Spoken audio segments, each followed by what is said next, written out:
Hi Taurus, this is Jav. Welcome po sa ating channel. Gamitin ang reading na ito bilang gabay lamang. Kung naka-resonate kayo, comment down. Kung hindi kayo naka-resonate, ibigay niyo po sa iba kasi general reading po ito. This is for you, Taurus.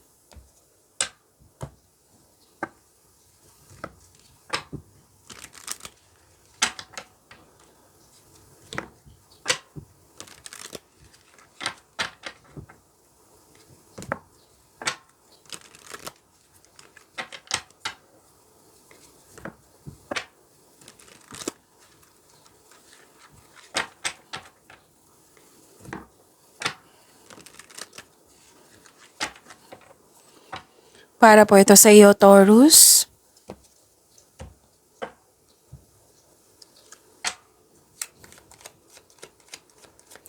Maraming salamat po sa inyong patuloy na suporta at maraming salamat din po sa mga hindi nag-skip ng ads. Sa mga hindi pa nag-subscribe, subscribe na po kayo at click bell notification para malaman nyo na may bago tayong video. Para sa mga gustong magpa-reading, comment po kayo ng personal reading. Again, comment kayo ng personal reading and check my reply sa comment section. Mga ganap po para kay Taurus.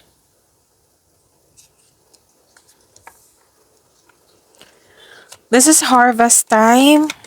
Pwedeng binayaran kayo sa binigay niyong serbisyo, pwedeng sweldo niyo ngayon, pwedeng maraming orders na magbibigay sa iyo ng malaking pera. Oo, may biglaang pagbabago po, may separation, may separation of responsibilities, pwede separation na magkaroon ng long distance or literal na separation. May concern kayo sa mataas ang ego, mahirap kausap. May asikasuhin kayo sa malaking building, pwede ngayon or nakaschedule na. So, may mataas ang ego, mahirap kausap. Gusto nyo magpahinga, isolation, nakikita ko dito eh. Gusto nyo yung mag-isa, magpahinga, magnilay-nilay. So, dalawang card na mismo nagsabi dito ha, na may parating na malaking pera or opportunities na makapagbigay sa'yo ng pera, malaking pera. Cash flow, prosperity, yun. Energy po ni Taurus.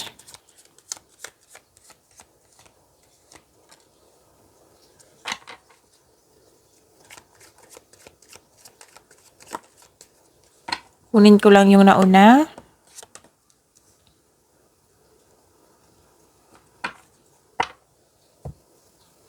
Kung may narinig kayo or may nakita kayong repeating message, meaning to say, pinupush ng cards niyo po. Like for example, nanood kayo sa isang video natin at ngayon, dito sa video reading natin. Tapos may napansin kayo na repeating message. Yan po yung pinupush ng cards na kailangan nyo bigyan ng atensyon, solusyon at aksyon kung maaari po.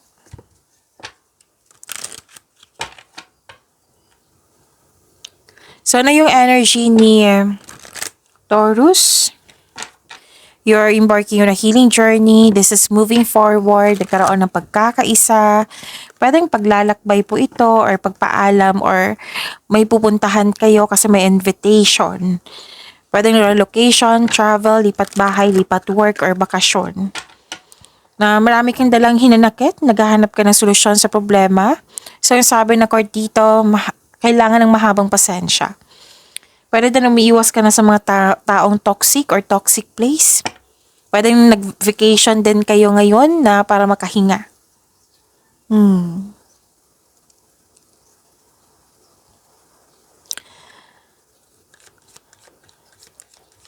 Okay, may mabilisang desisyon dito eh. Inaantay mo yung, okay, so darating na yung mensahe na hinihintay mo. Oo. May parating na blessings na magbibigay saya sa'yo. Dalawang card na mismo nagsabi dito ha, na may travel or na magaganap or isang bagong tao na darating sa iyong buhay. Isa o maraming alok or ideyang darating sa iyo. So, please be ready kasi sobrang busy mo dito. May exciting opportunities din ako nakikita.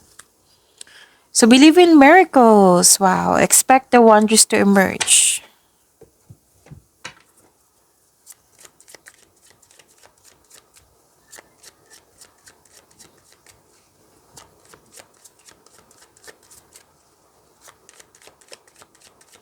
Career and money po ni Taurus.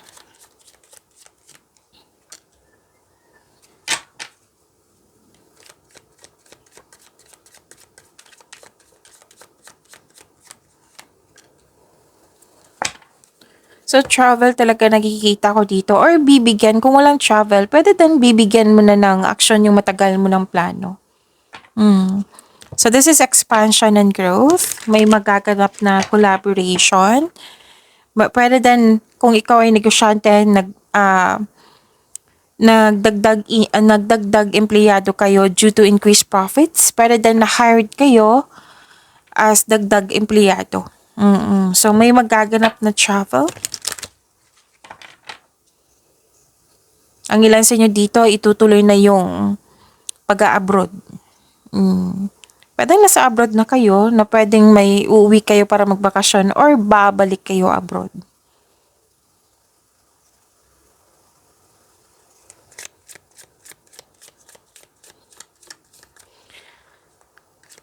So, dalawang card na mismo nagsabi dito na marami kayong naisip na bagong ideas. Ideas is a blessings po. Marami kayong naisip na bagong ideas para sa ikakabuti na yung trabaho or negosyo at kaperahan. So this is business. Do not be intimidated to enter the world of business. You've got this. So ang ilan sa inyo dito papasok sa negosyo. Raise your awareness and think bigger if you want different outcomes.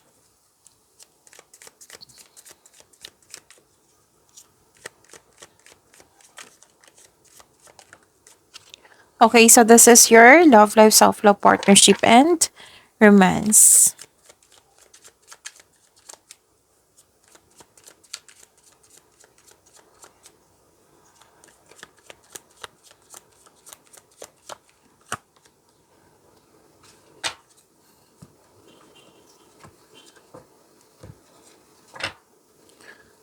Okay, may new beginning ako nakikita dito.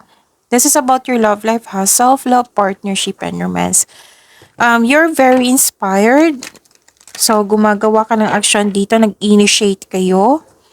Sa mga single dyan, may may parating sa inyo na isang excited ka makilala or excited mo siyang makilala. Parating or dumating na.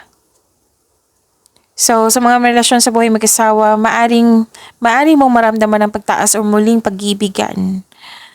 Ang ilan sa inyo, magsisimula ng pamilya, pagbuo ng pamilya, or pagpalawak ng iyong kasalukuyang pamilya.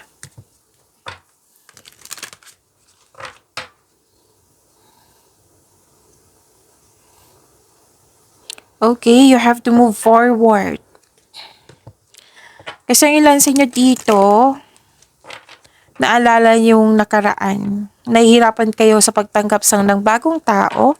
Dahil sa may naalala kayo sa nakaraan. Some of you ha. Kasi ang ilan dito na nakita ko, excited kang makilala siya, di ba, yung bagong tao. Pero some of you, you are not ready. Kasi nga, may naalala kayo sa nakaraan. Yung, sabi kasi ng card dito, let go of worries. Patawarin mo na yung sitwasyon, yung taong yun, at higit sa lahat ng iyong sarili. Mag-focus kayo sa mind healing instead of suffering.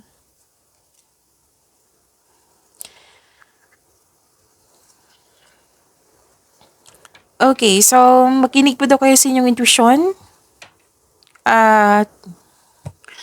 Stop overthinking and stop overanalyzing. Whether single ka man, marelasyon sa buhay mag-asawa, stop overthinking po. Stop overanalyzing. Instead, magtiwala kayo sa inyong sarili. At makinig kayo sa inyong intuition. Kasi may malalaman kayong sekreto po. Naghahanap kayo ng sagot sa inyong mga tanungan dito eh. So sabi ng card dito, trust your own counsel first.